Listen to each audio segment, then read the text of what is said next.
used to put myself like in the worst possible positions just to like feel anything. I'm not gonna lie. Like, I think you guys don't understand the extremes of it. Do you guys remember when I put out that video that was talking about how I held my friend's like fetus in my bare hands and people were like, like, oh my god, like in the beginning, like when it first got out, people were like, oh no, you should take this down, it's not gonna be good for your like reputation. Son, I'm not an influencer, guys. I prop up a camera and I talk. I'm not like influencing anyone. I'm not telling you guys to do what I do, obviously. And the title of this video isn't me saying I put myself in that position to feel something.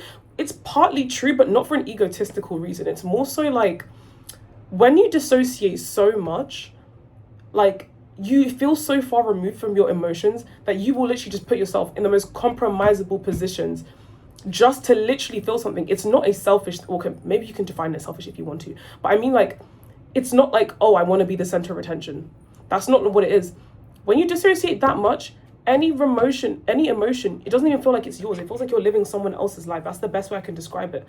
So yeah, like I put myself in so many like compromisable situations in general, like with my ex-boyfriend, terrible guy, terrible relationship, so unhealthy. Wow. Even there's unhealthy bits in this one, guys. I'm going to be completely honest. I'm not going to sit here and lie. He might even watch, hey, if you see this, shout out to you, but I'm just being completely honest. I feel like people online are not being honest. They don't have to be honest, but I want to be honest because I feel like a lot of people just yearn for that.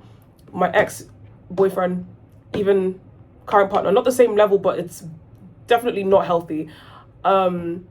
Like I would just put myself in like shit positions just so I can say I can feel some type of emotions, just so I can feel some type of elevation. Actually, I wouldn't say I was doing it to like get a high, but there's definitely been situations that could have been very, very bad for me that I might not have like made it out of. Like, for example, I think I was at a bus stop in Camberwell. It was somewhere in Southeast. I think it was Camberwell. And I was coming back from somewhere. I was just at the bus stop and this lady, I got on the bus with this lady. Like, we didn't come in together. Like, I didn't know who she was. Got on the bus with her. She was really nice. And I just like talking to people. So, like, I don't really care that she's a stranger. I'll talk to her. I don't care. And she was really pretty too. I was like, oh, wow. I thought she was my age. I'm 20, by the way. But also, yeah, I have hair on my armpits. You guys are so weird. Like, I'd rather you guys actually give me hate comments on my armpits instead of, like, fetishizing it. Because I be getting the weirdest comments about, like, body hair. I can't lie, guys. I don't really give a fuck about body hair. Like, it grows. I don't let it get too long. Sometimes it does, sometimes it doesn't. I don't fucking know. But I'm onto you. Whoever you guys are that are doing it, you should probably stop. But, yeah, I was at the bus stop. Got on the bus. Really nice lady. I think we sat next to each other. She was talking to me, really, really chatty lady. I love people that are really chatty. Like, I think it's really cute. So I was talking to her, and I think I was getting off at a bus stop before hers. But I think at the time, I was a lot more, like, socially recluse. So I wasn't really trying to go anywhere or speak to her, but I still wanted to talk to her. So I was, like, fighting my social anxiety because I did want to talk to her. I did want to, like, keep conversating. But at the same time, I couldn't tell if she was just being polite. So then, fast forward like a couple minutes, she's asking me like where I'm getting off and like where she lives, or her cousin lives, or auntie, someone in her family lives somewhere, and she was going there to visit them. And it wasn't too far from where I needed to go. I didn't have any other plans that night, so I was like, you know what, fuck it, let me just, you know. So she invited me over. She was like, oh, my house is actually just down there. She's like this really petite, like really, you know, short, skinny, like really cute woman. So she's not gonna kill me. Obviously she can if she wants to, but like, I mean, she didn't pose a threat. That's what I'm saying. So, cool. I was like, you know what, fuck it, why not? I think this was like the genesis of me just doing anything. I'm not gonna lie, like I was literally just doing anything for the plot. I'm like, you know what, fuck it. Like, I've not felt anything in so long. I feel numb and I hate it. Like, it wasn't even a boredom. That's the thing. Like, I've never experienced boredom, but that feeling of like I feel like a plain sheet. Like, I don't, that will drive me crazy. Like, again, I don't get bored. I can stare at like a blank wall for ages. I won't feel any boredom then. But the second I start to stop feeling emotion, that's usually when I become really manic as well. I think there's a connection between mania and like that feeling of like zen. It's also when I think when I went sober for the first time, like that's how I felt, and that's why I relapsed before. Like, this was, I don't know the time frame of these guys. Like, Xans fucks your time concept, so concept of time up. But like I was just not feeling anything, so I was just trying to like elevate myself, and it worked for a bit. But then it translated into me just doing like very compromising situations. So yeah, cool. Back to the bus stop lady.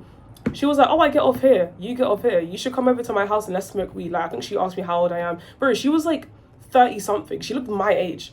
She did not look old at all. So I was like, you know what? It's actually calm. Like, I could just go over to her house. I could just go over to her house. She's not going to kill me or anything. I didn't mind. So I went over to her house. Her house was so beautiful. Like, her house looked like how I wanted my house to look. Like, proper, like, I guess people call it like earthy, like Erykah Badu-esque. Who's shocked, who's surprised, you know. But it was really nice. It had a bunch of like African decorations, like West African looking decorations. Even though she was Caribbean, I really fuck with Caribbean people that fuck with their like African roots. So shout out to the Caribbeans, you know. Shout out to her as well. Like I still got her number on my phone. She gave me her number and everything. She's like, oh, if you're ever around the area, like just come over, you know. And she sent me like events to go to because I'll tell her like, oh, like I'm always in Southeast just doing something. So she was also that kind of person. Like I think she was telling me how like London was or Southeast was like 10 years ago, 20 years ago, like during the 2000s and early 2010s when she used to go out. I found it so interesting. I love when older people tell me about their lives and their situations like back then. I just find that so interesting. So I went to her house, really nice. She rolled a zoo. This is when I couldn't fucking roll. This was not even that long ago, so I learned how to roll very quickly. But this was at a time I couldn't roll. I told her, like, I was actually kind of ashamed to tell her. I was like, yo, I can't, like, I smoke pipe, bong, like, I just can't, I don't know how to roll properly. And she taught me how to roll. I think I rolled successfully like once, and it took me like fucking 20 minutes to learn how to roll. She rolled that shit in like 5 seconds. We smoked it. One of the best strains I've ever had. Don't know what strain it was. It was actually really, really good. Again, shout out to her. I don't think she'll see this video, even if she does like, hi, you know. She still texts me to this day, like telling me about like different events happening in that area, like in Southeast and stuff. And I love it so much. Like, I don't know. And it made me, I don't know, I think I knew there was that element of risk where something bad could happen to me, but I was at a point in my life where I genuinely did not care. Like, I was like, you know what? If I die like this, it's actually a lit way to go out. Like, I actually don't care. Like, random lady at my bus stop. I told my friends this story afterwards. They almost couldn't believe me. They thought I was joking.